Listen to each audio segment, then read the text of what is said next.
ఆకాశానికి నిచ్చెన 9వ భాగం. తన ఇంటికి మాణిక్యం రావడంతో రామ్మోహన్ రావు ఊపిరి తీసుకున్నట్లయింది. ఆఫీసులో కూర్చున్న ఇంట్లో ఒంటరిగా ఉన్న కూతురు గురించి ఆలోచనలతో పని సరిగ్గా కొనసాగించలేకపోయాడు. కనీసం డజను సార్లైనా ఫోన్ చేసి విద్యాధరితో మాట్లాడేవాడు. మనసుకు నిశ్చింతగా ఉంది. అత్తయ్య అత్తయ్య అని పిలుస్తూ చిన్న చితక పనులు చేస్తూ ఉండటం గమనించిన తండ్రి కూతురులో వస్తున్న మార్పుకు సంతోషించాడు. అనేకసార్లు మనసులో మాధవ్ను తలిచి కృతజ్ఞతలు చెప్పుకున్నాడు. తల్లిని ఒంటరిగా విడిచి వెళ్లడం భావ్యం కాదని సాకుతో విద్యాధరి మానసిక పరిస్థితిని బాగుపరిచే ఉద్దేశంతో తల్లిని ఆ ఇంటికి పంపాడని రామ్మోహన్ రావు గ్రహించకపోలేదు. ఓనాడు మాణిక్యం హాల్లో కూర్చుని కూరలు తరుగుతుండగా విద్యాధరి వచ్చి ఎదురుగా కూర్చుంది. ఆమె వంక తేరిపారా చూసి తలంచుకుని పాపం తేరుకోలేని దెబ్బ తగిలింది. పైకి సరదాగా కనిపించిన లోలోన విచారించుతోందనిపించింది. ఏదో ఒకటి పలకరించాలని విద్యాధరి మీ అమ్మ ఎందుకు వెళ్ళిపోయింది అని అడిగింది. ఆ ప్రశ్న విని ఉలిక్కి పడింది. ఊరికే తెలుసుకోవాలనిపించి అడిగాను, మరోలా అనుకోకు. నాన్న మనస్తత్వం తెలిసిన వారికి భార్య పోట్లాడి ఎందుకు వెళ్ళిందని అడుగుతారు. సహజంగా నాన్నది సున్నిత మనస్తత్వం. కోపం రావడం చాలా అరుదు. అందుకు పూర్తిగా విరుద్ధం అమ్మ. నోటి దురుస్తనం ఎక్కువ. నాన్న వంశీకులు, జమీందారులు, స్థితిపరులు. చిన్నప్పటి నుంచి నాన్న అందరితో అరమరికలు లేకుండా ప్రవర్తించేవాడు. తండ్రి తల్లి మనది జమీందారీ వంశమని, కలిసిమెలిసి తిరగకూడదని, స్థాయిని గుర్తించి నడుచుకోవాలని హితవచనాలు చెప్పినా పెడచెవిన పెట్టేవారు. ఆదర్శప్రాయుడని పేరు కొరకు అడిగిన వారికి లేదనకుండా సహాయపడేవాడు.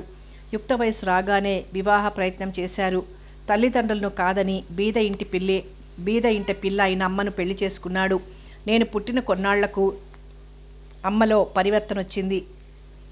1000 కోట్ల ఆస్తికి అధికారిని అనుకుని గర్వంగా తిరుగుతూ అందరి పట్ల చులకనగా ప్రవర్తించేది. నాన్న వారించినా ఆమెలో మార్పు రాలేదు సరికదా, మరింత పేట్రేగిపోయింది. హరీష్ అకారణంగా నన్ను ఇంట్లోంచి వెళ్ళగొట్టాడు. నేనేదో తప్పు చేశానని తిట్టింది. రోజూ వేధింపులే. నా మనసు పాడైంది. ఎందుకు బ్రతికున్నానా అనిపించేది. నాలోని సంఘర్షణ గ్రహించక మాధవ్ ఓదార్పు మాటలతో కొంత స్వాంతన పొందిన ఇంటికి రాగానే అమ్మ విరుచుకుపడేది. నాన్నగారు ఆఫీసుకు వెళ్లడం ఆలస్యం. నా గదిలోకి ప్రవేశించి హరీష్ ఇంటి నుంచి ఎందుకు తరిమాడని గుచ్చిగుచ్చి అడిగేది. తలుపులు బిడాయించుకొని కూర్చుంటే తలుపులు బాది తిట్టుకుంటూ వెళ్లేది. ఆమె తల్లి ఎంతగానో చెప్పింది. అయినా తన ప్రవర్తన మార్చుకోలేదు. ఇంటిలో ఎవరికీ శాంతి లేకుండా పోయింది. నాన్నగారిలో సహనం అడుగంటింది. ఇంటి నుంచి వెళ్ళపోమన్నారు. నెలకు ఇంతని డబ్బు పంపుతానన్నారు. తల్లి వెళ్ళవద్దని బ్రతిమలాడినా వినలేదు. దాదాపు 1 కోటి రూపాయలు విలువ చేసే నగలతో తల్లిని తీసుకుని వెళ్ళిపోయింది. ఇప్పుడు ఆమె ఎక్కడుంది తెలియదు. ఆమె వెళ్ళిపోవడం వలన ప్రాణానికి సుఖంగా ఉందని అంటాడు నాన్న. నా మనసుకు మాత్రం శాంతి లేదు. వివాహం శాపంలా పరిణమించింది. హరీష్ చనిపోవడంతో అత్తగారి సాధింపులు ఎక్కువయ్యాయి. నా వలనే కొడుకును పోగొట్టుకున్నాను అని చూపించింది. ఉంటున్న ఇల్లు హరీష్ పేరుతో ఉండటం వలన ఆ ఇంటి మీద సర్వహక్కులు నాకు సంక్రమించాయి. అమ్మాయిని నేను తీసుకువెళ్తున్నాను, అక్కడనే ఉంటుంది అన్నారు నాన్నగారు. మా అత్తగారు తప్పకుండా తీసుకుని వెళ్ళండి, కానీ ఇల్లు తనకు అక్కర్లేదని రాసివ్వమంది. ఎందుకు రాయాలి? సరే అమ్మాయిని ఇక్కడే ఉంచి వెళ్తాను అన్నాడు. కొడుకు లేనప్పుడు కోడలెందుకు? మాటలు సాగదీస్తోంది. అత్తయ్య, మీరెలాంటి భయం పెట్టుకోవద్దు. మీరు బ్రతికినంతకాలం ఈ ఇంటిలో ఉండండి. మీ ఆడపడుచు తోడుగా ఉంటుంది. ఈ ఇంటి ఛాయలకు కూడా రాను అని నాన్నతో పాటు ఇక్కడికి వచ్చాను. నేను రావడం మా అమ్మకు బొత్తిగా నచ్చలేదు. అస్తమానం ఒక్కటే నస. విధవరాలివి, నీకు ఎలాంటి అలంకరణలు చేసుకోకూడదని ఆంక్షలు విధించింది. నాన్న అంతగా కోపగించుకోవటానికి అదో కారణం.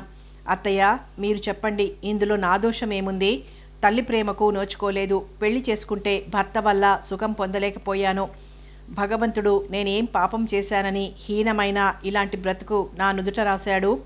కళ్ళ నిండా నీళ్లు. అవి ఏ క్షణంలోనైనా దూకేలా ఉన్నాయి. మాణిక్యం గుండె జాలితో ద్రవించింది. బాధపడి ప్రయోజనం లేదు. గుండె దిటవు చేసుకోవాలి. ఆడపుట్టుకే అంతేనమ్మా. బాధలు ఆడదానికే వస్తాయి. వాటితో పోరాడక తప్పదు.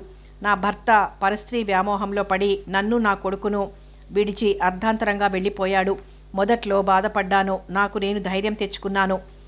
నాన్న పంచన చేరి పిల్లవాడిని పెంచాను, చదివించాను, ప్రయోజకుడయ్యాడు. మీ అబ్బాయి బుద్ధిమంతుడు గనక గతాన్ని మరవగలిగారు. కన్న కూతుర్ని చూడకుండా నా తల్లి ద్వేషించింది. ఆ మాత్రం నాన్న ఉన్నాడు కాబట్టి ఉండగలుగుతున్నాను.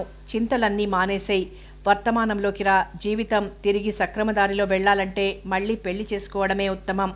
పెళ్ళా? నాకా? గుండెలపై చేయి వేసుకున్నది. పెళ్లి మాట వింటే చాలు నా గుండె వేగంగా కొట్టుకుంటుంది. ఒకవేళ అంగీకరించినా ఆ వచ్చేవాడు హరీష్ లాంటి వాడైతే ఆత్మహత్యే శరణ్యం. మాధవ్ లాంటి మంచి కుర్రాడిని పొందడం ఎంత అదృష్టం చేసుకుని ఉండాలి. మాణిక్యం ఆ అమ్మాయి ముఖాన్ని పరీక్షగా చూసింది. ఈమె మాధవ్ని ఇష్టపడుతోంది మనసులో అనుకున్నది. కొంతసేపటికి విద్యాధరి ఆమెతో అన్నది, ఆశించినది దొరకడం అంత సులభం కాదు. ఈ జీవితానికి ఇంతే అనిపిస్తోంది. నేను సన్యాసిలా మారి మాధవ్కు శిష్యురాలిగా ఉండిపోతాను. అటువైపు వచ్చిన రామ్మోహన్ రావు కూతురు మాటలు విని కుపితుడయ్యాడు. విద్యాధరి, నీ ఆలోచనలు పెడదారి పడుతున్నాయి. నీ ఆంతర్యం ఏమిటో మాధవ్ ఎరుగున్నాడు కనుక పదే పదే నీకు చెప్పడం జరిగింది. నీ పెళ్లి గురించి బలవంతం చెయ్యను. నాతో పాటు ఆఫీసుకు రా, నాకు పనిలో సహాయం చేయి అని తండ్రి అక్కడి నుంచి వెళ్ళిపోయాడు. విద్యాధరి దీర్ఘంగా నిట్టూర్పు విడిచింది. నా మనసు దేనిలోనూ లగ్నం కావడం లేదు. తొందర లేదు. ప్రశాంతంగా ఆలోచించుకొని నిర్ణయించుకోవాలి. మాధవ్ మార్గంలో వెళ్ళాలనుకోకు. సన్యాసిగా మారాడు. ఒక్కగానొక్క కొడుకు అలా మారడం. తల్లిగా ఎంత క్షోభపడుతున్నానో చెప్పలేను. వాడు గృహస్థు అయి పిల్లా పాపలతో ఆనందంగా ఉండాలని నా మనసు కోరుకుంటోంది. కొడుకు మీద ఆలోచనలు పరిగెత్తాయి. పిచ్చి వెదవ, ఎండనక వాననక ఎక్కడ తిరుగుతున్నాడో. వేళకు భోజనం ఎవరు పెడతారు? ఆ విశ్వనాథం అన్నయ్య తోడుగా ఉండటం కొంతలో కొంత నయమనుకుంది. మాధవ్ సన్యాసత్వాన్ని పరిత్యజించి తనను పాణిగ్రహణం చేసుకుంటే ఎంత బాగుండును. ఆ భగవంతుడు కరుణించి తన కోరిక తీరిస్తే ఎంత ఆనందం అనుకున్నది విద్యాధరి. గెస్ట్ హౌస్లో విష్ణుతో కలిసి హోటల్ చిత్ర రూఫ్ గార్డెన్కి వచ్చారు. నీతిక అతడి వంక చూసి, ఇలా ఎంతకాలం సరదాగా తిరుగుతూ కాలాయాపన చేయడం? నీ మీద కలిగిన ప్రేమతో నాన్నకు అబద్ధం చెప్పాను. అమెరికా రానని, ఇక్కడే బిజినెస్ ప్రారంభిస్తానని చెప్పాను. నిన్న నాన్న నుంచి ఫోను, బిజినెస్ వ్యవహారం ఎంతవరకు వచ్చిందని అడిగారు. ప్రయత్నాలు చాలా వరకు పూర్తయ్యాయని అబద్ధమాడాను. బ్యాంకులో డబ్బు జమ అయింది. బిజినెస్ చేయడం లేదని తెలిస్తే నాన్న వెంటనే ఇండియాకొచ్చి బలవంతంగా తీసుకొని పోతాడు. భారీ ఎత్తున బిజినెస్ ప్రారంభించడం అంటే మాటలు కాదు. స్థలం దొరకాలి, ఫ్యాక్టరీకి ఆఫీస్కు బిల్డింగ్ కట్టాలి, అవసరమైన మెషినరీ తెప్పించాలి, బిగించాలి, పరీక్షించాలి. ఇదంతా జరగాలి అంటే కనీసం 3 ఏళ్లైనా పడుతుంది. నాన్నగారు ఉన్నారు కాబట్టి ఫ్యాక్టరీకి పర్మిషను, బ్యాంకులో రుణం సంపాదించవచ్చును. నీ వంతు వాటాగా ఎంత ఇవ్వగలవు? సరదాగా అమ్మాయిని వెంటేసుకుని తన స్నేహితుల ముందు స్టేటస్ చూపించాలనుకున్నాడు. కానీ బిజినెస్ ఆలోచన అతనికి లేదు. వ్యాపారం అంటూ ఈ అమ్మాయి గొడవ చేస్తోంది. తండ్రితో తాను బిజినెస్ను చేయాలనుకుంటున్నట్లు చెప్తే చివాట్లు తప్పవు. ఏదో సాకు చెప్పి వాయిదా వేస్తున్నాడు. ఓ పక్క స్నేహితులు ఎగతాళి పట్టిస్తున్నారు.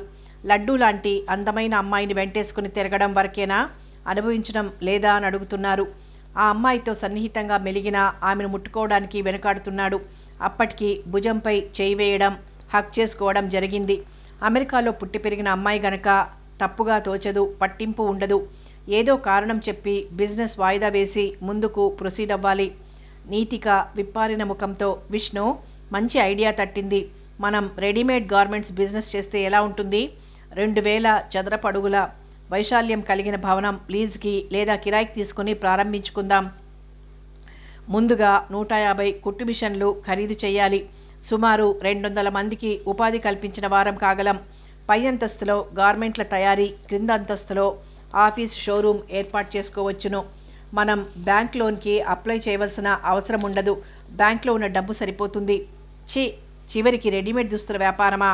వికారంగా ముఖం పెట్టి అన్నాడు. తక్కువ అంచనా వేస్తున్నావు. ఈ రోజుల్లో ఆ వ్యాపారం మార్కెట్లో బాగా పుంజుకుంది. బిజినెస్ వృద్ధి చెందాక మనం లార్జ్ స్కేల్లో ఆలోచించవచ్చును. విష్ణు ఆలోచించి, నీ ఆలోచన బాగానే ఉందనిపించింది. దానికైనా మనం కంపెనీ పేరు రిజిస్టర్ చేయాలి, పర్మిషన్ పొందాలి. కనీసం 15 రోజులు మన బిజినెస్ వ్యవహారం వాయిదా వేయక తప్పదు. నాన్నగారు అసెంబ్లీ సమావేశాలతో బిజీగా ఉన్నారు. అవి వచ్చే నెల 5వ తారీఖు వరకు పొడిగించారని తెలిసింది. మనం నాన్నగారితో సంప్రదించకుండా చేయడం బాగుండదు. ప్రస్తుతం బిజినెస్ ఆలోచనలన్నీ పక్కన పెట్టు. Let us enjoy. ఆశగా చూశాడు. వాయిదా వేయడం అసంతృప్తిగా అనిపించినా సీఎంతో అవసరం ఉంటుంది. ఆఫ్టర్ ఆల్ 15 రోజులు ఆగాలి అంతే. విష్ణును తన గుప్పెట్లోకి తెచ్చుకోవాలి. మాధవ్పై ప్రతీకారం తీర్చుకోవాలి. ఎలా? ఏతావాత విష్ణు సహకారం అవసరమైంది. సందేహించకు, నీతో ప్రామిస్ చేస్తున్నాను. ఇరువురం పార్ట్నర్స్గా ఉండి బిజినెస్ చేయబోతున్నాం. నీతూ సరేనంది. బైక్పై గెస్ట్ హౌస్కి చేరుకున్నారు. హౌస్ కీపర్ గబగబా వచ్చి నమస్కారం పెట్టాడు. ఎవరొచ్చి అడిగినా రాలేదని చెప్పు. బైకు ఇంటి వెనుక భాగంలో పార్క్ చేసొచ్చాడు. గది తలుపులు తాళం తీసి లోపలికి ఎంటర్ అయ్యారు. ఏసీ ఆన్ చేశాడు. తలుపులు వాటంతట అవే మూసుకున్నాయి. సోఫాలో కూర్చున్నారు. మెల్లిగా ఆమె పక్కన చేరి భుజంపై చేయి వేసి యు ఆర్ మై ఏంజిల్ అన్నాడు. ఆమెను తాకగానే నరాలు జివ్వుమన్నాయి. వంగి సున్నితంగా ఆమె మెడపైన చుంబించాడు. నీతిక అభ్యంతరం చెప్పకపోవడంతో విష్ణు ఆమె చెంపలను పెదాలతో తాకుతూ ఆమె పెదాలపై ముద్దాడాడు. ఒకరినొకరు రెచ్చగొట్టుకున్నారు. ఒంటి మీద వలువలు జారిపోయాయి. శరీరాలు ఏకమైనాయి. మత్తులాంటిది ఆవరించింది. తనపై ఉన్నది మాధవ్ అనుకున్నది. కసితో అతడిని గాఢంగా హత్తుకున్నది. కొంతసేపటికి మాధవ్ కాదని భ్రమలోంచి బయటపడింది. మాధవ, కోరి వచ్చిన నన్ను తిరస్కరించావు. చూడు నా శరీరం ఎలా పరాధీనమైందో. పళ్ళు పటపటా కొరికింది. ఆమె పెదాలు కదులుతూ ఉంటే శారీరక ఆనందాన్ని ప్రకటిస్తుందని విష్ణు అనుకున్నాడు. అలసిన శరీరాలు వేరైనాయి. కోనేరు తవ్వడం పూర్తయ్యేసరికి 4 రోజులు పట్టింది. 12 అడుగుల లోతు తవ్వారు. పొడిమట్టి తప్ప తడిమట్టి కానరాలేదు. అందరి ముఖాలలో నిరాశ కనిపించింది. భగవంతుడు మనకు అన్యాయం చేయడు. చుట్టూ ఇటుకలతో క్రింద నుండి మెట్లు కట్టడం ప్రారంభించండి. సాంబిరెడ్డి దగ్గరకు వచ్చి అనవసర శ్రమ పడినామనిపిస్తోంది. నీళ్ళొస్తాయా? మరికాస్త లోతు తీసి ఉంటే నీటి జాడ తెలుసుండేది మెల్లని స్వరంతో అన్నాడు. ముందుగా మెట్ల పని పూర్తి కానివ్వండి, ఆ తర్వాత ఆలోచించుదాం. మెట్ల నిర్మాణం చేసి సిమెంట్ ప్లాస్టింగ్ పూర్తి చేయడానికి 2 రోజులు పట్టాయి. సాంబిరెడ్డి గారు, ఆ పలుగు తీసుకుని రండి అని మెట్లు దిగి కోనేరు అడుగున నిల్చున్నాడు. గుడిలో ఉన్న స్వామిని భక్తితో తలుచుకుని పలుగుతో నేను చూపిన స్థలంలో 4 పోట్లు వెయ్యండి. 4 పోట్లు పడటం ఆలస్యం. జలం ఉబికి ఉవ్వెత్తున లేచింది. చుట్టూ నిల్చున్న జనం ఆనందంతో చప్పట్లు చరుస్తూ గంతులు వేశారు. మాధవ్ స్వామికి జై, సాంబిరెడ్డికి జై అంటూ నినాదాలు చేశారు. రామశర్మ దంపతుల సంతోషానికి అంతు లేకుండా పోయింది. మెట్లెక్కి పైకి చేరుకోగానే సాంబిరెడ్డి సాష్టాంగ నమస్కారం చేసి ఉద్వేగభరితుడై కంపించిపోతూ మీరు సాక్షాత్తు దైవస్వరూపులు అన్నాడు. కోనేరు నిర్మాణం జరుగుతూ ఉంటే ఓ పక్క గుడికి సున్నాలు వేయడం, రంగులు వేయడం పూర్తయింది. జనంలో కొందరు గుడి ముందు పోసిన మట్టిని చదును చేసి మండపం కొరకు పునాదులు తీశారు. మండపం నిర్మాణం కొందరు చేస్తుంటే మరికొందరు మెయిన్ రోడ్డు నుండి ఊళ్ళోకి అడుగులోతు మట్టి తవ్వసాగారు. విశ్వనాథానికి ఆ పనులను గమనిస్తూ అవసరమైన చోట సలహాలు ఇవ్వమన్నారు. సాంబిరెడ్డితో పాటు నిజామాబాద్ పట్టణానికి ప్రయాణమయ్యాడు మాధవుడు. సులభంగానే కలెక్టర్ అనుమతి లభించింది. సన్యాసి వేషంలో ఉన్న మాధవ్ని ఒకంత ఆశ్చర్యంతో చూసి కుర్చీలోంచి లేచి కూర్చోమని ఆహ్వానించింది. ఆమెకు తెలుగు సరిగా రాదు. బెంగాల్ ఐఏఎస్ క్యాడర్, పేరు నందితా బోస్. ఆమెకు సహాయంగా పర్సనల్ సెక్రటరీ పక్కనే ఉండటం జరుగుతుంది. మల్లాపూర్ గ్రామ పంచాయతీ సర్పంచ్ సాంబిరెడ్డిని పరిచయం గావించారు. అరగంట పాటు ఆమెకు ఆ ఊరి సమిష్టి కృషి గురించి తేటతెల్లపరిచాడు. ఇంగ్లీష్లో మాట్లాడుతూ ఉంటే శ్రద్ధగా విన్నది. అతని భాషా పరిజ్ఞానానికి మెచ్చుకోకుండా ఉండలేకపోయింది. అప్పటికప్పుడు పంచాయతీ శాఖకు చెందిన అధికారిని పిలిచింది. వీరికి అవసరమైనవి ప్రభుత్వం తరపున సరఫరా చేయమని చెప్పింది. మేడం, రోడ్డు పని పూర్తయ్యాక మరుగుదొడ్ల ఏర్పాటు చేయాలనుకుంటున్నాం. అది కూడా అయ్యేలా చూడండి. బడి కూడా శిథిలావస్థలో ఉంది. మిడిల్ స్కూల్ వరకే ఉంది. ఊరికి బస్సు సౌకర్యం కలిగించాలి. మెయిన్ రోడ్ నుండి ఊరిలోకి ముందుగా 2 బస్సులు ఉదయం సాయంత్రం ఏర్పాటు చేయాలి. 8వ క్లాస్కి వచ్చిన విద్యార్థులు 5 మైళ్ళు నడిచి వెళ్ళి పక్క ఊరి స్కూల్లో చదువుతున్నారు. వచ్చే సంవత్సరానికైనా హై స్కూల్ వరకు ఏర్పాటు చేయగలరు. బడి కొరకు ప్రభుత్వ భవనం ఏర్పాటు చేయగలరని ఆశిస్తున్నాం. అంతా విని మీకు కావలసినవన్నీ అప్లికేషన్లో రాసి నాకివ్వండి. అందుకు సంబంధించిన అధికారులతో సంప్రదించి వీలైనంత తొందరలో ఏర్పాటు చేయగలను. మీరు ఇప్పుడే ఆ వివరాలను రాసివ్వండి అంది. మాధవ్ తాను చెప్పినవి పేపర్లో రాసి కింద సాంబిరెడ్డి సర్పంచ్, గ్రామ పంచాయతీ మల్లాపూర్ అని రాసి సంతకం చేయమన్నాడు. నా పేరు ఎందుకు మాధవ? ఈ మహత్కార్యానికి పూనుకున్నది మీరు. ఆ గొప్ప నాకు అంటగడుతున్నారు. నేను సామాన్య పౌరుడిని, మీరు ప్రజలచే ఎన్నుకోబడ్డారు. మీరు సంతకం చేయడం విధాయకం. సాంబిరెడ్డి సంతకం చేశాడు. కలెక్టర్ అప్లికేషన్లో రాసింది ఆశాంతం చదివి అంగీకారంగా తల ఊపింది. కలం తీసుకుని ఇమీడియట్ శాంక్షన్ అని రాసి సెక్రటరీకి ఇచ్చింది. సెలవు తీసుకుని లేవబోతుండగా వేలితో నొసలుపై తాటించి, now I remember you are Madhava, టీవీలో చూశాను, పేపర్లో చదివాను అంది కలెక్టర్. కలెక్టరమ్మ, మాధవ్ వచ్చి మమ్మల్ని మార్చేశాడు అన్నాడు సాంబిరెడ్డి. సారీ, మీరు కూర్చోండి, టీ తాగి వెళ్ళండి అంది. టీ తాగను అని చెప్పాడు మాధవ్. సాంబిరెడ్డికి టీ, మాధవ్కు పాలు కప్పులో ఇవ్వబడినాయి. కలెక్టర్ మాధవ్ వివరాలను అడగాలనుకుంది, కానీ మర్యాదగా ఉండదని ఆగిపోయింది. నేను ఎంబీఏ చేశాను, కానీ ప్రజలతో కలిసి వారిని ఉత్తేజితులను చెయ్యాలని, వారికి వారు చెయ్యవలసిన పనులు ధర్మాలు బోధించాలనుకున్నాను. ముందుగా నన్ను నేను సంస్కరించుకొని వీలైనంత వరకు సంచారం చేయడం ఆరంభించాను. తన మనసులోని మాట ఎలా గ్రహించాడని అనుకున్నది. ఆమె వద్ద సెలవు తీసుకుని బయలుదేరారు. సాంబిరెడ్డి ఉత్సాహంగా అన్నాడు. కలెక్టర్తో మాట్లాడగలడని అనుకోలేదు. సాయంత్రానికి వారు మల్లాపురం చేరారు. సాంబిరెడ్డి గారు, ఇక్కడున్న వారికి ఊరికి రాబోతున్న సౌకర్యాలను గురించి చెప్పండి. ఆ ఏర్పాట్లు చేసింది మీరు. వీరికి మీరు వివరిస్తేనే బాగుంటుంది. గ్రామ పంచాయతీ సర్పంచ్గా మీ బాధ్యత, నా ప్రమేయమేమీ లేదు, కానివ్వండి అన్నాడు. కలెక్టర్ దగ్గర జరిగిందంతా చెప్పుకొచ్చాడు. ఒక్క 10 రోజుల్లో మన ఊరి పేరు పేపర్లో ప్రకటించబడుతుంది అన్నాడు గర్వంగా. జనం చప్పట్లతో మారుమోగింది.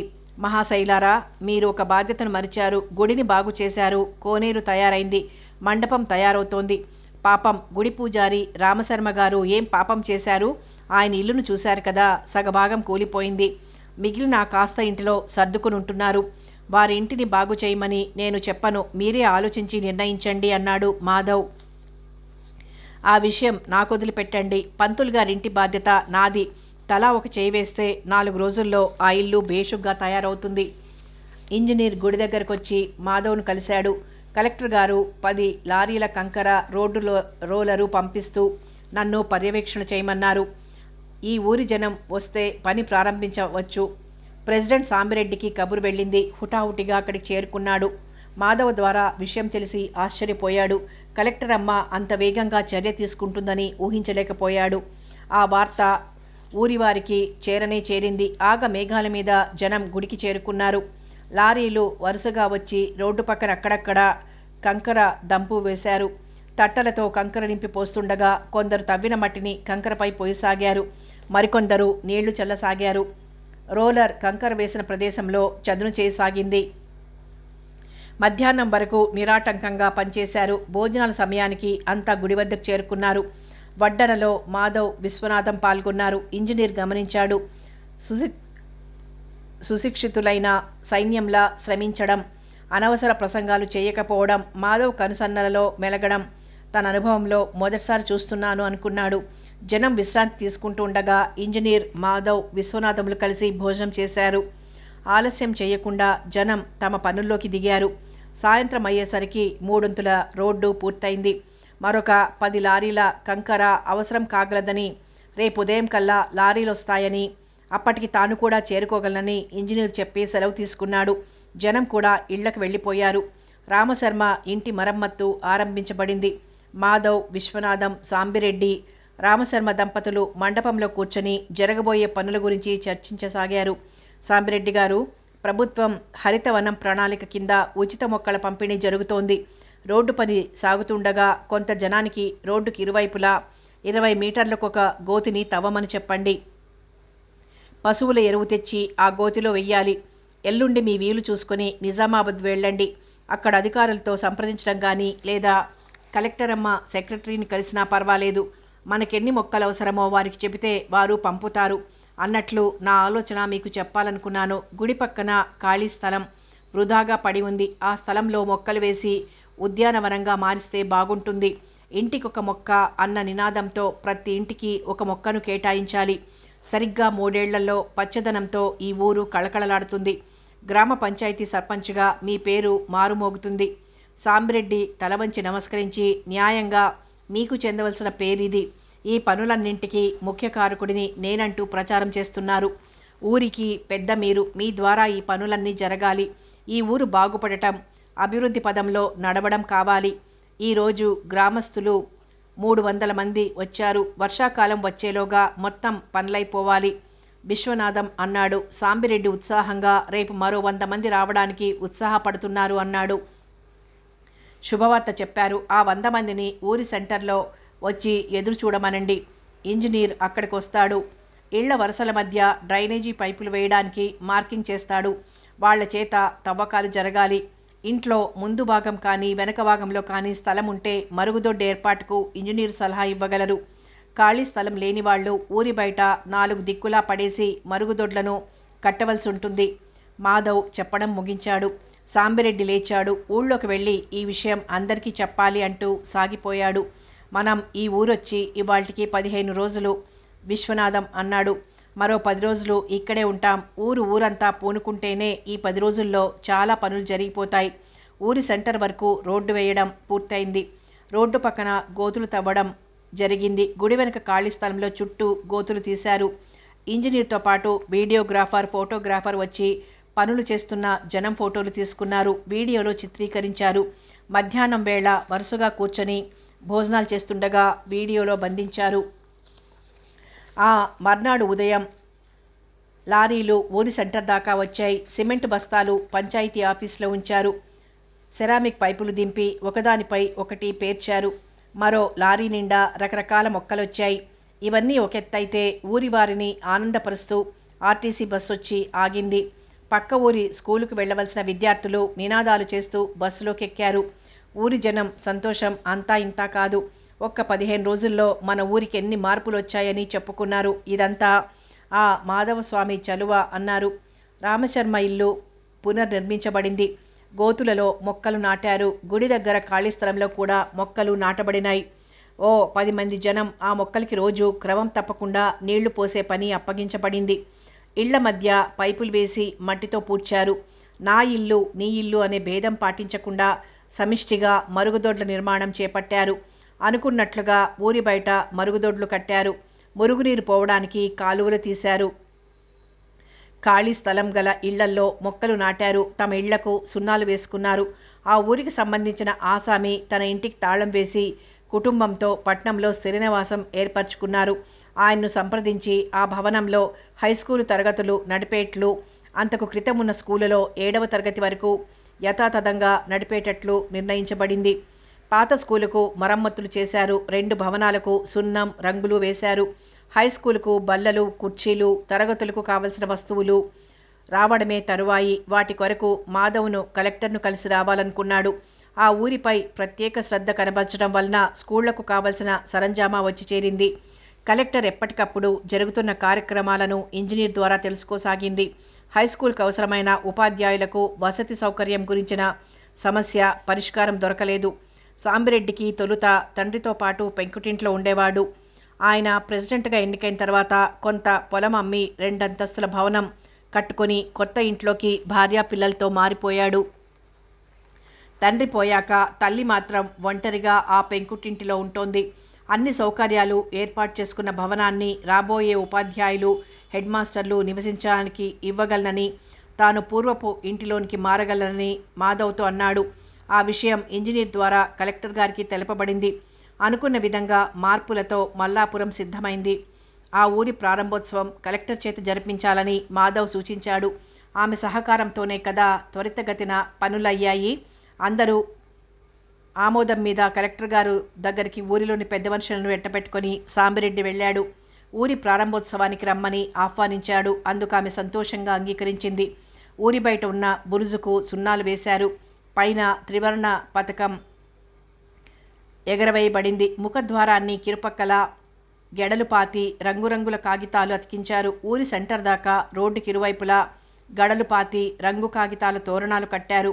కలెక్టర్ గారి కోసం మెయిన్ రోడ్డు దగ్గర ఎదురు చూడసాగారు. కలెక్టర్తో పాటు మరో 4 కార్లలో సంబంధిత అధికారులు వచ్చారు. పత్రికా విలేకరులు, టీవీ ఛానల్కు చెందిన వారు కూడా రావడం జరిగింది. కలెక్టర్ గారు రిబ్బన్ కత్తిరించమన్నారు. ఆమె నవ్వుతూ, శ్రమపడింది మీరు, సమిష్టిగా పనిచేయగలిగితే ఏదైనా సాధించవచ్చని నిరూపించారు. ప్రారంభోత్సవం మీ చేతుల మీదనే జరగాలి. సున్నితంగా నిరాకరించింది. మేడం, మీ సహకారంతో పనులన్నీ జరిగాయి. మీ చేత ప్రారంభోత్సవం జరిపించాలని ఈ ఊరి జనం అభిలాష. వారి కోరికను కాదనకండి అన్నాడు మాధవ్.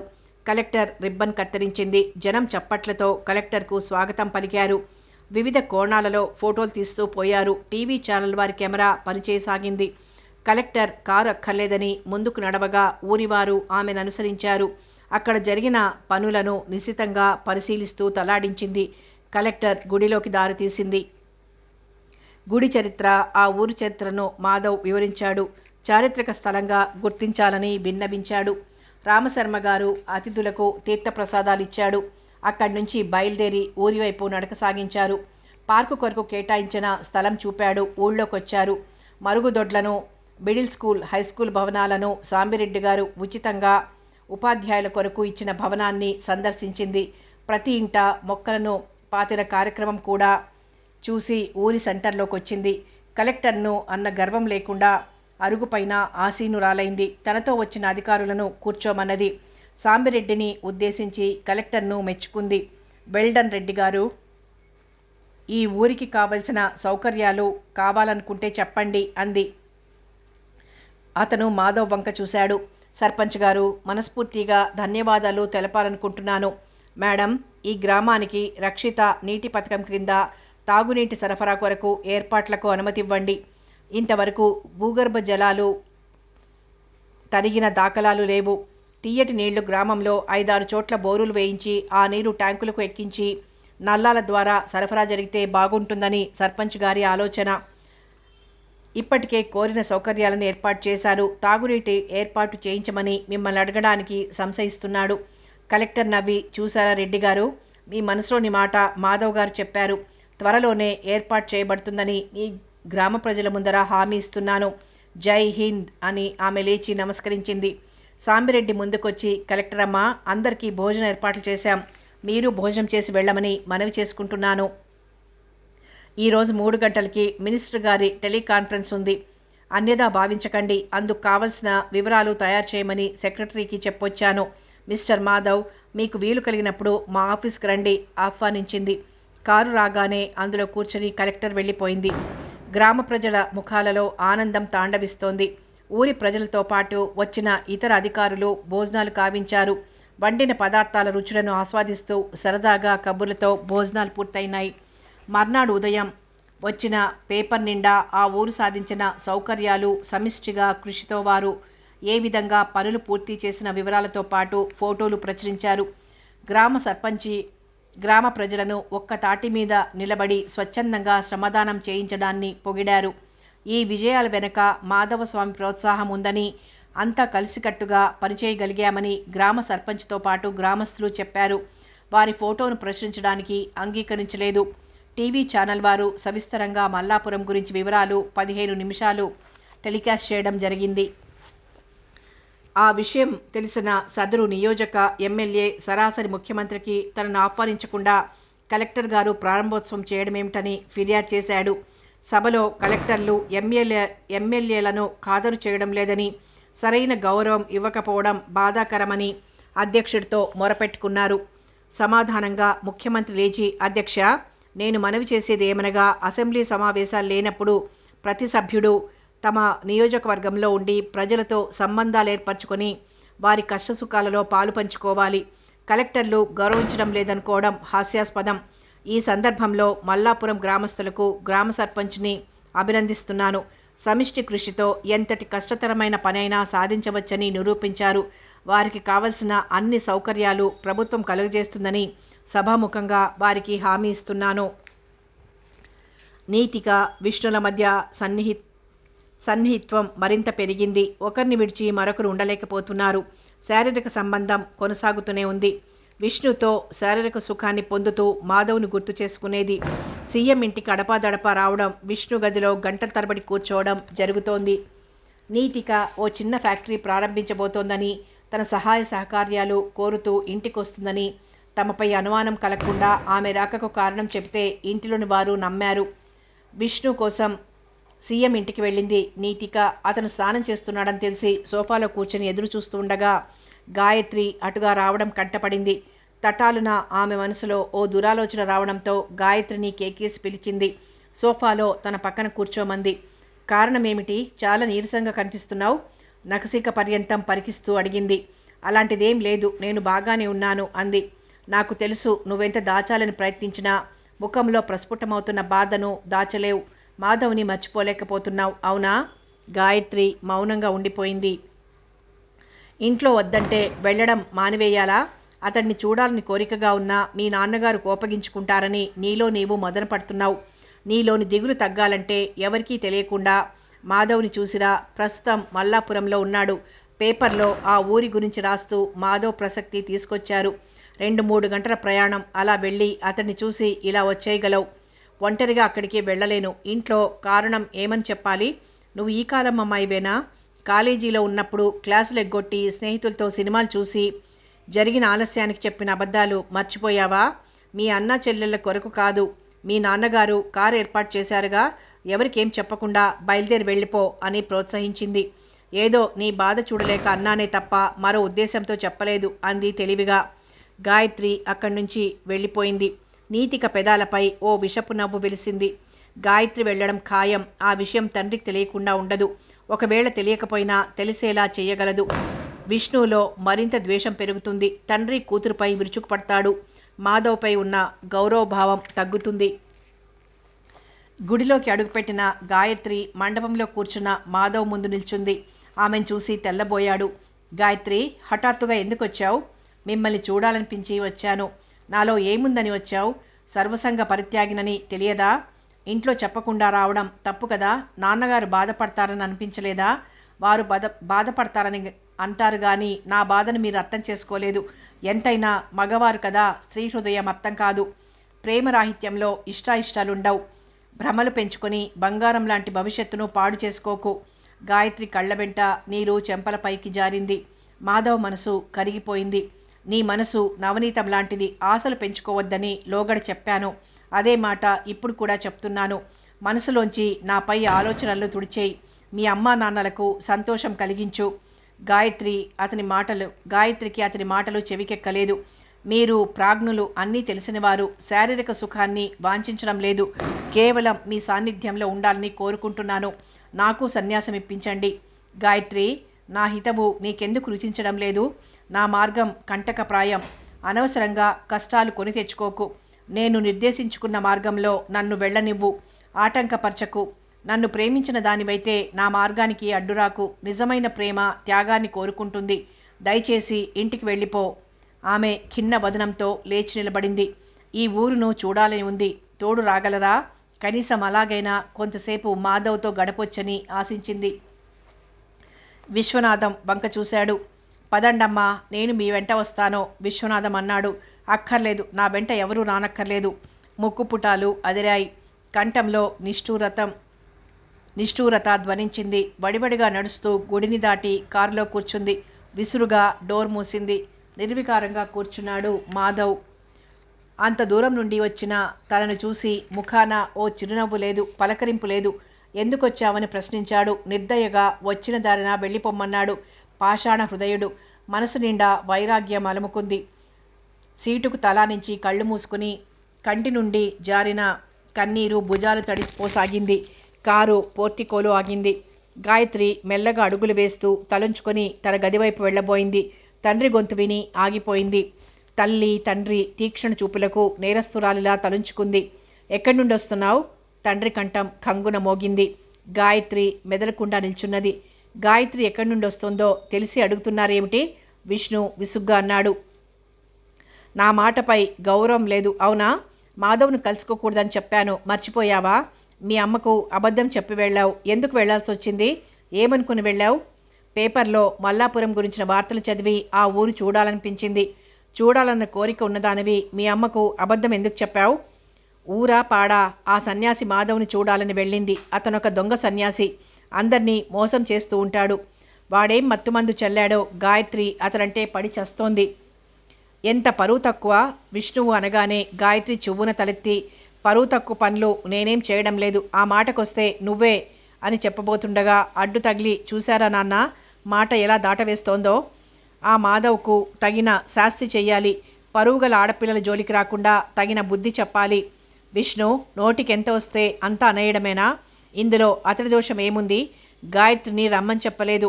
యుక్తాయుక్త జ్ఞానం మరచి వెళ్ళింది తల్లి అంది. ఇదంతా మీ గారాబం. గాయత్రి ఏం చేసినా మీకు సమ్మతమే. ఆ మాధవ్ నిజస్వరూపం గ్రహించలేకపోతున్నారు. ఎప్పుడూ ఒకప్పుడు నా చేత తన్నులు తింటాడు. అన్యాయంగా దూషించి పాపం మూట కట్టుకోవద్దు. అతనిపై పూజ్య భావం ఉంది, ఇష్టం ఉంది. అలా అని ఎలాంటి తప్పు చేయలేదు. నన్ను శంకించి నా మనసుకు బాధ కలిగిస్తున్నారు. గాయత్రి అందరి వంక రోష కషాయిత నేత్రాలతో చూసి విసురుగా వెళ్ళిపోయింది. చూశారా, అతను చెల్లెలి మనసు విరిచేశాడు. అమాయకులను వశం చేసుకునే విద్య తెలిసినవాడు. జాగ్రత్త పడండి, ఆ పైన మీ ఇష్టం. విష్ణు అక్కడి నుంచి నిష్క్రమించాడు. భర్త వైపు వకుళ చూసింది. దీర్ఘాలోచనలో ఉన్న అతన్ని భంగపరచకూడదనుకుంది. విష్ణు మాటలలో కొంత నిజం ఉందేమోనని సుదర్శనరావుకి అనుమానం కలిగింది. మాధవునకు అనవసర ప్రాధాన్యత ఇవ్వకుండా ఉండాల్సింది. మాధవ్ ముఖంలో ఎలాంటి భావం పొడుసూపకున్నా మనసు తీవ్ర ఆలోచనకి గురైందనిపించింది విశ్వనాథానికి. రాత్రైంది. నిద్రకు ఉపక్రమించారు. 3 గంటల ప్రాంతంలో మాధవ్ మేల్కున్నాడు. విశ్వనాథాన్ని తట్టిలేపాడు. అతని చర్య బోధపడక లేచి కూర్చున్నాడు. మన అవసరం ఈ ఊరికి తీరిపోయింది. మరొక గమ్యస్థానం వైపుకు బయలుదేరాలి. ఊరి జనం మేల్కొనక ముందే మనం త్వరపడాలి. హఠాత్తుగా ఈ ప్రయాణం నిర్ణయం గాయత్రి రాక వలన జరిగిందా? విశ్వనాథం అడగకుండా ఉండలేకపోయాడు. కాదు, ఆమె రాక నా కర్తవ్యాన్ని తెలిపింది. ఈ ఊరు వచ్చి ఎన్నాళ్ళయింది. రోజులన్నీ ఇక్కడే గడిచిపోతే మనం చేయబోతున్న సంచారానికి అర్థం ఉండదు. ఊరి జనానికి మనం చెప్తే వెళ్ళనివ్వరు. బ్రతిమాలుతారు. రోడ్డుకు అడ్డంగా నిలబడతారు. ఎవరూ మేల్కొనకముందే ఊరు దాటాలి. ఇద్దరూ లేచి బట్టలు సర్దుకొని బ్యాగులో కూరి నూతి దగ్గరకు వెళ్ళి కాలకృత్యాలు తీర్చుకొని స్నానాలు చేశారు. ఆ పరమేశ్వరునికి సాష్టాంగ నమస్కారం గావించి సెలవు తీసుకున్నారు. రామశర్మ గారు బాధపడతారు. వారికి ఓ ఉత్తరం రాసి ఉంచడం మంచిదన్నాడు విశ్వనాథం. బ్యాగులు ఉంచి నోటుబుక్కు పెన్ను తీసి అందులోంచి ఓ కాగితం చింపి ఉత్తరం రాశాడు మాధవ్.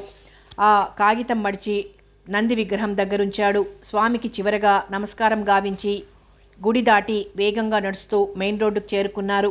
అంతటా నిర్మానుష్యం, నిశ్శబ్దం. అరగంట సేపు ఏదైనా వాహనం దొరికితే వెళ్ళిపోవాలని ఆతుత పడుతుండగా ఓ లారీ రావడం గమనించారు. వీరిని చూసి లారీ ఆగింది. క్లీనర్ కుర్రాడు లారీ దిగి ఎక్కడికి వెళ్ళాలి అని అడిగాడు. లారీ ఎటువైపు వెళ్తుందని విశ్వనాథం అడగ్గా కరీంనగర్ అని జవాబిచ్చాడు క్లీనర్. మీరు చూస్తే సన్యాసుల్లా ఉన్నారు. లారీ ఎక్కాలంటే డబ్బులు ఇవ్వాలి అన్నాడు. అలాగే అని లారీ ఎక్కి కూర్చున్నాడు. క్లీనర్ లారీ వెనక భాగంలో ఎక్కి కూర్చున్నాడు. తెలతెలవారుతుండగా లారీ ఆగింది. డ్రైవర్ దిగాడు. త్వరగా ముఖాలు కడుక్కోండి, మంచి ఛాయ్ దొరుకుతుంది అన్నాడు. పండ్లు తోముకొని నోరు కడుక్కున్నారు. టీ తాగమని, పాలు దొరికితే ఇవ్వండని టీ కొట్టువాడిని అడిగితే గ్లాస్లో వేడివేడి పాలు పోసిచ్చాడు. ఆ ఊరి పేరు చిరపాడేరు అని తెలిసింది. మామయ్య, ఈ ఊర్లో కొన్నాళ్ళుందాం అని చెప్పాడు. లారీలో వదిలిన తమ బ్యాగుల్ని తెచ్చుకున్నారు. లారీ డ్రైవర్తో వెళ్ళిపోతున్నాం అని ఊళ్ళోకి బయలుదేరారు. రామశర్మ గారు గుడిలోకి ప్రవేశించారు. మాధవ్, విశ్వనాథములు కనిపించకపోవడంతో గుడి చుట్టూ చూశాడు. మండపంలో రోజు వారు నిద్రించే చోటును చూశాడు. ఆయన దృష్టి నంది విగ్రహంపై మడతలు పెట్టిన కాగితంపై పడింది. అందులో ఊరి ప్రజలందరికీ నమస్కారాలు. మేము వెళ్ళిపోతున్నాం. వచ్చిన పని నెరవేరింది. ఇన్ని రోజులు మీ ఆదర ఆప్యాయతలను పొందాం. అందుకు మనఃపూర్వక ధన్యవాదాలు అర్పిస్తున్నాం. ఐకమత్యంతో సమిష్టిగా కృషి కొనసాగించండి. మిమ్మల్ని వీడి వెళ్ళిపోవడం మాకు బాధాకరంగా ఉంది. మా కర్తవ్యాన్ని పూర్తి చేయవలసింది. ముఖ్యంగా రామశర్మ దంపతులకు పాదాభివందనాలు. పెద్ద మనసు చేసుకుని మా తప్పిదములను మన్నించగలరు. మాధవ. వణుకుతున్న చేతులతో ఉత్తరం చదవడం ముగించాడు. నవనాడులు కృంగిపోయినట్లు కూర్చుండిపోయాడు. కళ్ళల్లోంచి నీరొలికింది. ఈశ్వర, ఇలా ఎందుకు జరిగిందని ఆ స్వామిని ప్రశ్నించాడు. మాధవ్ విశ్వనాథంతో పాటు ఊరు విడిచి వెళ్లారన్న వార్త కార్చిచ్చులా వ్యాపించింది. జనం ఉరుకులు పరుగులతో గుడికి చేరుకున్నారు. ప్రశ్న వర్షం కురిపించారు. ఉత్తరం సాంబిరెడ్డి చేతికివ్వగా ఆ ఉత్తరాన్ని అందరికీ వినపడేలా చదివాడు. సాంబిరెడ్డి బిగ్గరగా రోధించాడు. చూస్తారేం, మాధవ్ స్వామి ఎంతో దూరం వెళ్ళి ఉండడు. పరిగెత్తండి, బ్రతిమాలి బామాలి వారిని వెనక్కి తీసుకుని రండి. సాంబిరెడ్డి ఆవేశంగా అన్నాడు. కొంతమంది మెయిన్ రోడ్ వైపుకి పరిగెత్తారు. మాధవ్ గుణగణాలను తలుచుకొని స్త్రీలు కంటనీరు పెట్టారు. మనలో ఎవరో వారికి కోపం కలిగించే పని చేసుంటారు. వాళ్ళు వెళ్ళిపోవడానికి రకరకాల కారణాలు ఎవరికి తోచినట్లు వారు చెప్పసాగారు. ఆనాడు అన్యమనస్కుడై పూజాధికాలు నిర్వహించాడు. వెళ్ళిన వారి కొరకు ఆశగా ఎదురుచూస్తుండగా గంట తర్వాత ముఖాలు వేళ్లాడేసుకుని వచ్చారు. ఎప్పటికీ మాధవ్ తిరిగిరాడని నిస్పృహలతో ఇళ్లకు తిరుగుముఖం పట్టారు. సీఎం గారి కాన్ఫరెన్స్ హాలు, రోడ్డు భవనాల శాఖకు చెందిన మంత్రి, చీఫ్ ఇంజనీరు, భూగర్భ పరిశోధకుడు, డిప్యూటీ కలెక్టర్, తహసీల్దారు, అధికారులతో పాటు కాంట్రాక్టర్ వాసుదేవరావు సీఎం గారి పిలుపున వచ్చి ఎదురు చూడసాగారు. పిఏ కనకయ్య హడావిడిగా వస్తూ సీఎం గారు వస్తున్నారన్న వార్త అక్కడున్నవారికి తెలిపాడు. సీఎం గారు ప్రవేశించగానే అంతా లేచి నిల్చున్నారు. వారి నమస్కారాలను స్వీకరించి తన సీట్లో కూర్చుని అందరినీ కూర్చోమన్నాడు. ఓ మారు అక్కడున్న వారందరి వంక చూసి, వాసుదేవ గారు, మీకు వచ్చిన సమస్య ఏమిటో వారందరి ముందు తెలపండి అన్నాడు. రింగు రోడ్డు కాంట్రాక్టు నాకు దొరికింది. ముందుగా శంకర్పల్లి గ్రామం అవతల ఉన్న చెరువులో గట్టుకు అటు ఇటు పిల్లర్లు, చెరువులో 4 పిల్లర్లు చెయ్యాలని ఆదేశించడం జరిగింది. ఆ ప్రకారంగా పని ఆరంభించడం జరిగింది. చెరువు మధ్యలో ఇసుక బస్తాలు వేసి ఫిల్లర్లు చేయవలసిన స్థలాన్ని వేరు చేయడం జరిగింది. ఆ స్థలంలో చేరిన నీరు తోడిపోయడానికి మోటార్లు బిగించడం జరిగింది. 24 గంటలు మోటార్లు నడుస్తున్నా నీరు తగ్గకపోగా భూమిలోంచి నీరు ఉపికొస్తోంది. ఆ మోటార్లు సరిపోవడం లేదని అదనంగా 4 మోటార్లు తెచ్చి నీరు తోడాలని ఏర్పాటు చేశాను. అదేం చిత్రమో, భూమిలోంచి నీరు ఆగకుండా పైకి రావడం నేను చూడలేదు. ఆ పని నడుస్తుండగానే గట్టు మీద పిల్లర్ల కొరకు బుల్డోజర్ తెప్పించాను. 5 అడుగులు మట్టి తీశాక బురద రావడం గమనించాం. పలుగు వేస్తే ఆగకుండా లోపలికి వెళ్ళింది. పొడవాటి గడకరను బురదలోకి ఉచ్చితే ఆ గడకర పూర్తిగా బురదలోకి వెళ్ళిపోయింది. గట్టి నేల లేనప్పుడు పిల్లర్లు ఎలా నిల్చుంటాయి? చెరువు పరిస్థితిలో మార్పు లేదు. 15 రోజులు గడిచినా అదే పరిస్థితి. 5 లక్షలు అదనపు ఖర్చయింది. సర్వేయర్ గారు, మీ సమాధానం ఏమిటి? అక్కడ భూమిని మీరు పరీక్షించకుండానే సర్టిఫై చేశారా? సీఎం అడిగాడు. సర్వేయర్ కంగారు పడుతూ చీఫ్ ఇంజనీర్ వంక చూశాడు. అక్కడ ప్రదేశాన్నంతటినీ పరీక్షించాక ఫ్లైఓవర్కు అనుమతించాం. రింగ్ రోడ్డు కొరకు వేసిన ప్లాన్లో మార్పులు జరిగాయని, ఈ ఫ్లైఓవర్ అదనంగా చేర్చబడిందని విన్నాను. ఎంతవరకు నిజం? పూర్వం రింగ్ రోడ్డు కాంట్రాక్ట్ తీసుకున్న కాంట్రాక్టర్ చనిపోవడం జరిగింది. కొత్త కాంట్రాక్టు వాసుదేవరావుకు ఇవ్వడం జరిగింది. ఇదంతా గత ప్రభుత్వంలో జరిగింది. బడ్జెట్లో లోటు ఏర్పడిందని కొంతకాలం రింగ్ రోడ్డు పనులు ఆగిపోయినాయి. గత సంవత్సరం బడ్జెట్లో రింగ్ రోడ్డుకు కేటాయించడంతో పని ప్రారంభించారు. ఇంజనీర్ గారు, ఆ డిపార్ట్మెంట్లో మీరు ఎన్నాళ్ళ నుంచి ఉన్నారు? మొదట వేసిన ప్లాను ఎందుకు మార్చవలసి వచ్చింది? ప్రభుత్వం కట్టిన ఇళ్లను కూల్చాలని, అక్కడ నివసిస్తున్న దళిత కుటుంబాలను మరొక చోటుకు తరలించాలని ఎందుకు అనుకున్నారు?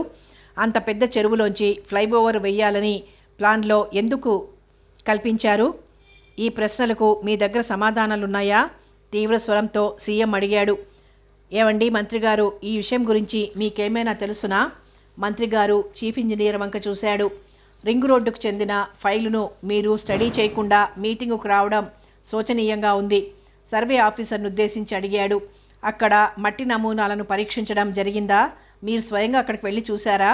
ఇంజనీర్ గారు ఫిల్లర్లను వెయ్యాలని ఆదేశించిన వారు ఆ స్థలాన్ని దర్శించారా? కాంట్రాక్టర్ చెప్తున్నది నిజమో అబద్ధమో తెలుసుకున్నారా? వాసుదేవరావు లేచి నిల్చున్నాడు. సీఎం గారు, నాకు తెలిసిన నిజాలు విన్నవించుతున్నాను. మీరు కూర్చొని ఏం చెప్పాలనుకుంటున్నారో నిర్మోహమాటంగా చెప్పండి. అయ్యా, రింగు రోడ్డు ప్రతిపాదన జరిగినప్పుడు వేసిన ప్లాన్లో రింగు రోడ్డు ప్రస్తుత ప్లాన్లో కాకుండా శంకర్పల్లికి కిలోమీటర్ ఆవల నుండి రోడ్డు మ్యాప్ వేయడం జరిగింది. నా వరకు వచ్చేసరికి మార్పులతో ప్లాన్ ప్రకారం చేయమన్నారు. అంతా సవ్యంగానే ఉంటుందనుకున్నాను, కానీ ఆదిలోనే హంసపాదుల ఆటంకాలు ఏర్పడతాయని అనుకోలేదు. వింటున్నారా? ఈ సంగతి ముందే తెలిసింది. ఒక సామాన్య వ్యక్తి ఈ విషయం నాకు చెప్పడం జరిగింది. మీరంతా క్వాలిఫైడ్ డిగ్రీ హోల్డర్స్, మీరెందుకు ఊహించలేకపోయారు?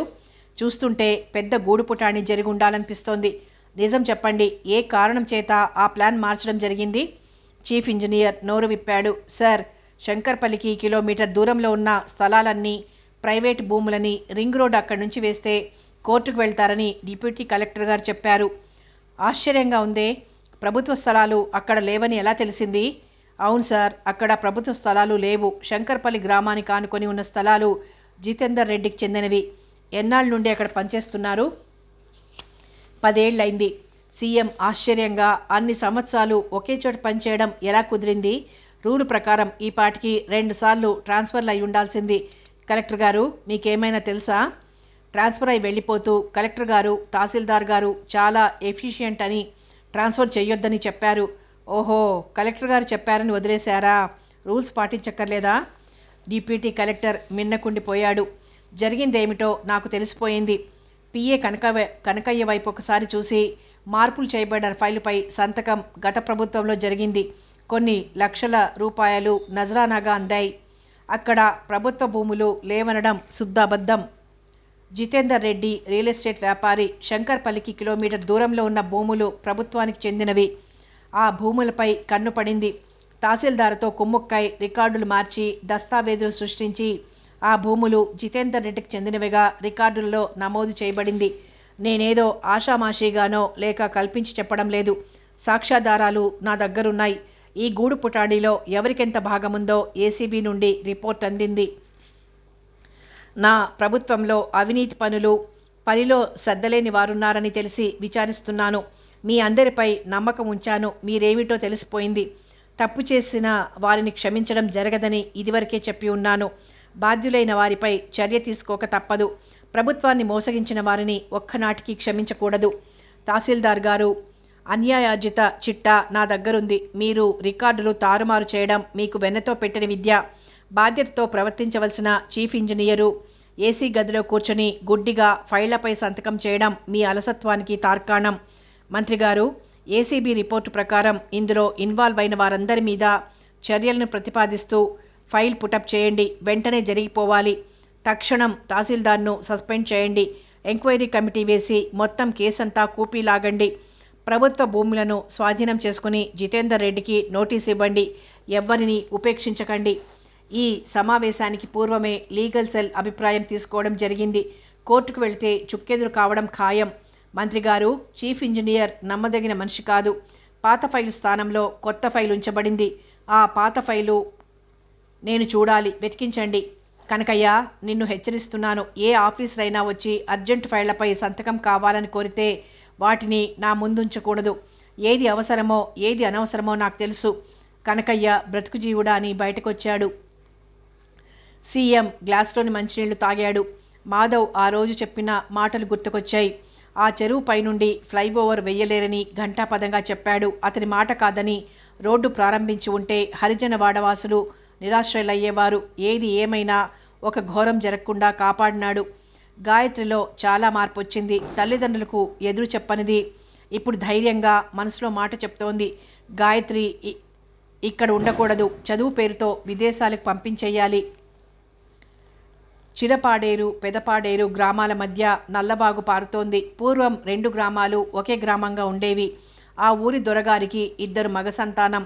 అన్నదమ్ముల మధ్య క్షణం పడేది కాదు. తల్లిదండ్రులు ఎంత మొత్తుకున్నా వారి మధ్య సఖ్యత లేకపోగా మీద పడి ఒకరినొకరు కొట్టుకుంటే చూడలేక భార్యను తీసుకుని హిమాలయాలకి ప్రయాణం నిశ్చయించారు. వెళ్లే ముందు నల్లబాగు యువతల ఒకరికి అవతల మరొకరికి పంచి బయలుదేరారు. ఆ ప్రకారంగా పెద్దవాడికి చిన్నపాడేరు గ్రామం, చిన్నవాడికి పెదపాడేరు గ్రామమని పంపకం జరిగింది. ఇటు కాకి అటు వాలదన్నట్లుగా జనం రాకపోకలు ఆగిపోయినాయి. ఇది 50 ఏళ్ల క్రిందటి సంగతి. ఆ అన్నదమ్ములు గతించాక వారి సంతానం విదేశాలకు వెళ్ళిపోయారు. చిన్న చితక నేతలు, వివిధ పార్టీలకు చెందిన వారున్నారు. గ్రామ సర్పంచులదే పెత్తనం. ఆ ఊళ్ళో కలిగిన వాళ్ల సంఖ్య ఎక్కువే. చెరుకు పంట దిగుబడి ఎక్కువ. పత్తి పంట విరివిగా పండుతుంది. 20 మైళ్ళ దూరంలో చక్కెర ఫ్యాక్టరీ, చెరుకు సరఫరా అవుతుంది. బెల్లం తయారీ ఆ 2 ఊళ్ళల్లో జరుగుతుంది. దొరగారి పెద్ద కొడుకు కాస్త దైవభక్తి కలవాడు. చిరపాడేరులో శ్రీ లక్ష్మీ నృసింహస్వామి ఆలయం నిర్మించడం జరిగింది. 4 ఏళ్ల నుంచి గుడి కమిటీ కార్యదర్శిగా భూషణం ఉంటున్నాడు. మాధవ్, విశ్వనాథంలు ఆ గ్రామంలోకి ప్రవేశించారు. హడావిడిగా వెళ్తున్న ఒకరిద్దరు వీరి వంక చూసి ముందుకు సాగిపోయారు. చాలా వరకు డాబా ఇళ్ళు కనిపించాయి. విశాలమైన స్థలంలో గుడి కనపడింది. ఎదురుగా మండపం. ఓ మోస్తరు ఎత్తైన గాలిగోపురం, ద్వారాలు తెరిచున్నాయి. గుడిలోనికి అడుగు పెట్టారు. కనిపించిన కుళాయి దగ్గరికి వెళ్ళి కరచరణాలు శుభ్రపరుచుకున్నారు. ముఖాలపై నీళ్లు చల్లుకొని భుజంపై వేళ్లాడుతున్న తుండుతో ముఖాలు తుడుచుకున్నారు. మండపం మెట్లు దిగి వస్తున్న పూజారి వరదాచార్యులు ఎదురుపడ్డాడు. ఎవరన్నట్లుగా ఎగాదిగా చూశాడు. విశ్వనాథం ముందుకొచ్చి తాము సంచారం చేస్తూ ఈ గ్రామానికొచ్చామని ఇద్దరి పేర్లు చెప్పుకున్నాడు. సుమారు 50 ఏళ్ల వయసు గల వ్యక్తి దోవతి లాల్చి ధరించి మెడలో కండువా వేసుకుని గుడిలోకొచ్చాడు. వరదాచార్యులు గబగబా లేచి వెళ్ళి స్వామికి హారతిచ్చి ఆ వ్యక్తి దగ్గరికి హారతి పళ్ళెం తీసుకుని రాగా జేబులోంచి 10 రూపాయల నోటు వేసి కళ్ళకద్దుకున్నాడు. తీర్థ ప్రసాదాలు తీసుకుని వెళ్లబోతూ మాధవ్ విశ్వనాథంలను చూసి ఆగిపోయాడు. సంచారం చేస్తూ ఈ ఊరికొచ్చాం అలాగా అన్నట్లు తల ఊపాడు. మీరు అనుమతిస్తే మేము నివసించడానికి ఓ గది కావాలి విశ్వనాథం అడిగాడు. గది మాత్రం ఇవ్వగలం, ఓ వారం రోజుల కొరకు భోజన వసతి మాత్రం దొరకదు అన్నాడు. ఆయన గుడి దాటి వెళ్ళిపోయాక వరదాచార్యులు మీ అదృష్టం భూషణరావు గారు వెంటనే అంగీకరించడం వింతగా ఉంది. వ్యక్తి మంచివాడు కానీ చాలా నిక్కచ్చి. కార్యదర్శి పదవికి దేవాలయ కమిటీ సభ్యులెవరూ ముందుకు రావడం లేదు. ఆ పదవిలో వీరే కొనసాగాలని కమిటీ నిర్ణయించింది. విశ్వనాథం బ్యాగ్లోంచి డబ్బు తీసిస్తూ ఆచారి గారు అన్యదా భావించకండి, శ్రమ కలిగించక తప్పడం లేదు. భోజన ఏర్పాట్లు చేయండి. మేము మధ్యాహ్నం ఒకసారే భోజనం చేస్తాం, ఉదయం సాయంత్రం పాలు పుచ్చుకుంటాం అన్నాడు. డబ్బు తీసుకోవడానికి తటపటాయిస్తూనే గమనించి బాబాయ్ గారు సందేహించకండి, మీ ఆర్థిక పరిస్థితి ఊహించగలం మాధవ్ అన్నాడు. ఇంతలో 25 ఏళ్ల అమ్మాయి కుంటుతూ మెల్లగా వచ్చింది. చిన్నాన్న కాఫీకి వేళైంది రండి అంది. ఈ అమ్మాయి మా అన్నగారి కూతురు. సంవత్సరం క్రితం కాలం చేశారు. తల్లి పురిట్లోనే గతించింది. అవిటితనం ఉన్న అమ్మాయికి వివాహం జరగదు. ఎవరు చేసుకుంటారని అన్నగారు బెంగ పెట్టుకున్నారు. కట్నమాసకు వివాహానికి ఒప్పుకున్నారు. వరుడు తరపు వారు వివాహం జరుగుతున్నంతసేపు ఏవో వంకలు పెట్టి అన్నగారి నుండి అదనంగా డబ్బులు వసూలు చేశారు. పిల్ల భారం తొలగిందని సంతోషపడుతుండగా 3 నెలల తర్వాత ఈ అమ్మాయి నాకు అక్కర్లేదని పిల్లవాడు పుట్టింటికి పంపాడు. అమ్మాయి జీవితం గురించిన దిగులుతో అన్న మంచాన పడ్డాడు. నిద్రలోనే ప్రాణం పోయింది. ఆ ఇంటిలో ఒంటరిగా ఉండొద్దని మా ఇంటికి తీసుకొచ్చాను. ఇదంతా జరిగి 2 ఏళ్లు గడిచింది. పెద్ద మనుషుల ద్వారా కబురు చేసి రాజీ ప్రయత్నాలు చేశాను. ఫలితం దక్కలేదు. నాకు ఒక్కతే కూతురు. ప్రసవించే రోజులు సహాయంగా నా భార్య ఊరు వెళ్ళింది. వంట భారం మా తాయారు పైన పడింది. పాపం కుంటుతూనే నైవేద్యానికి అవసరమైన ప్రసాదాలు, వంట, వార్పు, ఇంటి పనులు ఓపికతో చేస్తోంది. గుడి తెరిచి ఉన్నంతసేపు కదలడానికి వీలు పడదు. ఎవరో ఒకరు వస్తూనే ఉంటారు. ఈరోజు బుధవారం కనుక కాస్త నయం. శుక్ర శనివారాలు గుడి 1 గంట వరకు తెరిచి ఉంటుంది. అర్చనలు చేయించేవాళ్ళు, అభిషేకాలు, భోగం చేయించేవాళ్లతో గుడి కిటకిటలాడుతుంది. పాపం తాయారు ఒంటరిగా అన్ని పనులు సమర్థవంతంగా నిర్వహిస్తోంది. స్వామికి దయ కలిగి అమ్మాయి జీవితం బాగుపడాలని ఆశతో ఎదురుచూస్తున్నాను. మా కొరకు ప్రత్యేకంగా వండవలసిన అవసరం లేదు. మితాహారమే తీసుకుంటాం. మీరు తినే అన్నంలో చెరీ పిడికెడు మెతుకులు చాలు విశ్వనాథం అన్నాడు. అయ్యో అలా భావించకండి. మనసులోని బాధ చెప్పుకోవాలనిపించింది. మీ భోజన విషయంలో మాకెలాంటి శ్రమ కలగదు. తాయారు కాఫీతో పాటు 2 గ్లాసులతో పాలు తెచ్చింది. పాలు స్వీకరించారు. కాఫీ తాగిన తర్వాత గ్లాసులు తీసుకుని కుంటుతూ వెళ్తున్న తాయారు కేసి పరికించాడు. రండి మీ గది చూపిస్తానని బొడ్లో ఉన్న తాళం చేతులు గుత్తిలోంచి తాళం చెవి తీసి గది తలుపులు తెరిచాడు. విశాలంగా ఉంది గది. కిటికీలోంచి గాలి ధారాళంగా వస్తోంది. 2 తుంగచాపలు పరిచి ఉన్నాయి. టాయిలెట్ వసతి ఉంది. ఉదయం 6 లోపల గుడి ఆవరణ శుభ్రం చేయడానికి 2 మనుషులు వస్తారు. మండపం శుభ్రం చేసే పని మా తాయారు చేస్తోంది. గుడి 12 గంటలకు మూసివేయబడుతుంది. సాయంత్రం 5 గంటలకు గుడి తలుపులు తెరుచుకుంటాయి. 1 గంటకు భోజనానికి పిలుస్తాను. అంతవరకు విశ్రాంతి తీసుకోమని వరదాచార్యులు వెళ్ళిపోయాడు. తమ బ్యాగులను తలదిండుగా చేసుకుని చాప మీద విశ్రమించారు. మామయ్య, మనం సంచారం ఆరంభించి ఇవాళ్టికి సరిగ్గా 3 నెలలు. అవును. ఇక్కడి నుంచి మన గమ్యస్థానం ఎక్కడికో ఆలోచించావా? ఆ సమయానికి నా మనసులోకి వచ్చిన ప్రదేశం మన వెళ్ళబోవు గమ్యస్థానం అవుతుంది. రాత్రి 3 గంటలకు లేచాం. నిద్రలేమితో కళ్ళు ఎర్రబారాయి. కాసేపు కళ్ళు మూసుకొని నిద్రకు ప్రయత్నించండి అన్నాడు మాధవ్. సరిగ్గా 1 గంటకి వరదాచార్యులు వచ్చి భోజనానికి రమ్మని ఆహ్వానించాడు. ఆచారి గారు, మీరు భోజనం కానివ్వండి, మీరు మడితో ఉన్నారు, ఆ తర్వాత మా భోజనం అన్నాడు. గుడి వెనుక భాగంలో పూజారి కొరకు గదులు కేటాయించబడినవి. ముందు హాలు ఓ మోస్తరుగా ఉంది. మధ్య హాలు పర్వాలేదు. కుడి భాగంలో పడక గది, ఎడమవైపు స్టోర్ రూమ్ లాంటి చిన్న గది, వంటిల్లు సన్నటి నడవ వెనక భాగంలోకి దారితీస్తోంది. మాధవ్ అన్నం పరబ్రహ్మ స్వరూపం, శుచి శుభ్రత పాటించాలని ఉతికిన దుస్తులు ధరించి భోజనం చేయాలి. మడితో ఉన్న ఆత్మశుద్ధి లేకపోతే ఆ మడికి అర్థం ఉండదు. రండి, మీతో పాటు నా భోజనం, నాకెలాంటి పట్టింపులు లేవు. పీటలు వేయబోయారు. అమ్మా, పీటలు అక్కర్లేదు, చిన్న చాపలుంటే చాలు, అవి వేయండి. తాయారు కుంటుతూ వచ్చి అలవరపై చుట్టుపెట్టిన తుంగచాపలు తీయబోయింది.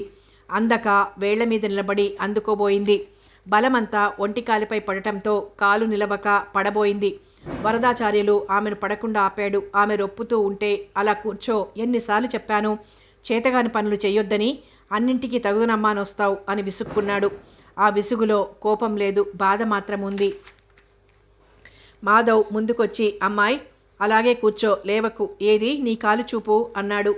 ఆమె ముందు పద్మాసనం వేసుకుని కూర్చున్నాడు. మోకాలు క్రింది భాగం నుండి పాదం వరకు పీలగా రక్తలేమితో ఉన్నది.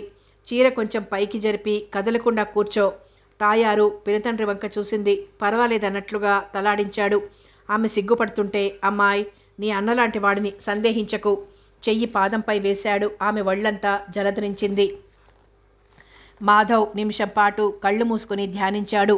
కాలును సవరించాడు. జీవం పోసుకున్నట్లు పీలగా ఉన్న కాలు కాస్త రెండవ కాలు మాదిరిగా మారింది. నెమ్మదిగా లేచి నిల్చో అన్నాడు. తాయారు తన కాలు వంక మాధవుని వంక ఆశ్చర్యంగా చూసింది. ముందు కడుగులు వేయి తల్లి అన్నాడు. తాయారు అడుగులు వేస్తూ నడిచింది. వరదాచార్యుల కళ్ళల్లో నీళ్లు నిలిచాయి. తాయారు సంతోషానికి అంతే లేదు. బాబాయ్ గారు, అమ్మాయి గురించి దిగులు పడవలసిన అవసరం లేదు. ఆమె భర్త స్వయంగా ఆమెను వెతుక్కుంటూ వస్తాడు. వరదాచార్యులు నోట మాట రాలేదు. రెండు చేతులు ఎత్తి మాధవ్కి నమస్కరించాడు. పెద్దవారు నన్ను ఆశీర్వదించాలి. తిరిగి నమస్కరించాడు. భోజనాలు పూర్తయినాయి. నీది అమృత హస్తం, వంటలు అద్భుతంగా ఉన్నాయి, చల్లగా ఉండు, విశ్వనాథం దీవించాడు. తాయారు త్వరగా తన భోజనం పూర్తి చేసి పినతండ్రితో ఇప్పుడే వస్తానని తలుపులు చేరవేసి తాను ఎరిగిన ఇళ్లకు వెళ్ళి తన కాలు చూపించి అవిటితనం పోయి వయ్యారంగా నడుస్తున్న తాయారును చూసి అందరూ ఆశ్చర్యపడ్డారు. ఆ వార్త చాలా ఇళ్లకు చేరింది. సాయంత్రం గుడి తెరవడం ఆశ్చర్యం. గుంపులు గుంపులుగా జనం గుడికి రాసాగారు. అందులో ఆడవాళ్ల సంఖ్య ఎక్కువ. దైవ దర్శనం కంటే ముందు మాధవ్ని చూడాలనొచ్చారు. కాషాయ అంబరధారి అయి సుందర రూపంగల మాధవ్ని తనివి తీరా తిలకించారు. భక్తి ప్రపత్తులతో నమస్కరించారు. ధ్యానంలో నిమగ్నుడైన మాధవ్కు ఎవరొచ్చింది ఎవరు వెళ్ళింది తెలియదు. భూషణ్ రావుకు భార్య ద్వారా తెలిసింది. కొట్టిపారేశాడు. ఈ సాధువులను నమ్మడానికి వీలు లేదు. కనికట్టు విద్యలు నేర్చుకుని ప్రజల్ని ఆకర్షించడానికి చేస్తుంటారు అంటే భర్త మాటను నమ్మలేదు. కనికట్టు అనేది తాత్కాలికం కదా. అవిటికాలు బాగుపడి చకచకా నడుస్తున్న తాయారును కళ్ళారా చూశాం. సాయంత్రమే నేను వెళ్ళి ఆయన్ని చూసొచ్చాను. మోసగాడిలా కనిపించలేదు. ఆ ముఖంలో ఎంత తేజస్సు! మానవ రూపంలో వచ్చిన దేవుడండి. నీ సొద ఆపింక, ఇంతకు నన్నేం చేయమంటావు? భార్య మాటను కాదనలేక అన్నాడు. మన అమ్మాయికి ఇంతవరకు సంతానం కలగలేదు. 5 ఏళ్లు గడిచాయి. అత్తగారు కోపంగా ఉన్నారు. కొడుక్కి మరో పెళ్లి చేయాలనుకుంటున్నారు. అల్లుడి సంగతి తెలియదా? పక్కా నాస్తికుడు, దేవుడు లేడని అడ్డంగా వాదించే రకం. దేవాలయానికి నేను కార్యదర్శిగా ఉన్నప్పటి నుంచి మన ఊరు రావడం మానేశాడు. 2 రోజుల క్రితమే అమ్మాయి వచ్చి వెళ్ళింది. ఏ వంక పెట్టి పిలవను? తీరా అల్లుడు అంగీకరించకపోతే నాకు చిన్నతనం. అల్లుడితో విషయం చెప్పకండి. సత్యసంధుడిలా మాట్లాడకండి. మీకు తోచిన కారణం చెప్పి అమ్మాయిని పిలిపించండి. త్వరపడకపోతే అమ్మాయి సంసారం ఛిద్రమవుతుంది. నీ పంతం నీదే. నాకు తెలియకడుగుతాను. ఆ సాధువులు మన ఊరు రాకుండా ఉంటే అమ్మాయి సమస్యను ఏ విధంగా పరిష్కరించేదానివి? తప్పంతా నాదే అనడం మీకు భావ్యం కాదు. ఇంతకీ అమ్మాయిని పిలిపిస్తారా లేదా? తక్షణం అమ్మాయి రావాల్సిందే. పిలవక తప్పుతుందా? అల్లుడికి కబురు పెడతాను. భార్య ముఖం చాటంతైంది. మీరు నమ్మడం లేదు. రేపు మాధవ్ స్వామి పుణ్యమాని పురుడు పోసుకుంటే తాతయ్యనయ్యానయ్యని ఎగిరి గంతేస్తారు. కలలు కనడం మానేసి వంట పని చూడు. నేను అలా బజార్ దాకా వెళ్ళొస్తాను. ఈ రాత్రి వెళ్లాల్సిన అవసరం ఏమొచ్చింది? ముందు అల్లుడికి ఫోన్ చేయండి. రేపు ఉదయం బస్సుకు బయలుదేరొస్తుంది. భూషణం చెప్పులు వేసుకున్నవాడల్లా చెప్పులు విడిచి కుర్చీలో కూర్చున్నాడు. సెల్ ఫోన్ భర్తకు అందివ్వగా అల్లుడికి ఫోన్ చేశాడు. అల్లుడు భార్యను పంపడానికి వీల్లేదన్నాడు. ఆమె ఇంటిలో లేకపోవడంతో అమ్మ పనులు చేసుకోలేక అవస్థపడుతోంది. 2 రోజులు కాలేదు అమ్మాయి వచ్చి. అంత అవసరం ఏముందని పంపమంటున్నాడు? రేపింట్లో పూజ ఉంది. అమ్మాయిని సాయంత్రం బస్సుకు తిరిగి పంపగలను. ఈ ఒక్కసారి శ్రమ అనుకోకుండా అమ్మాయిని ఉదయం బస్సులో పంపండి. అల్లుడు అయిష్టంగానే అంగీకరించాడు. కథ కొనసాగుతుంది.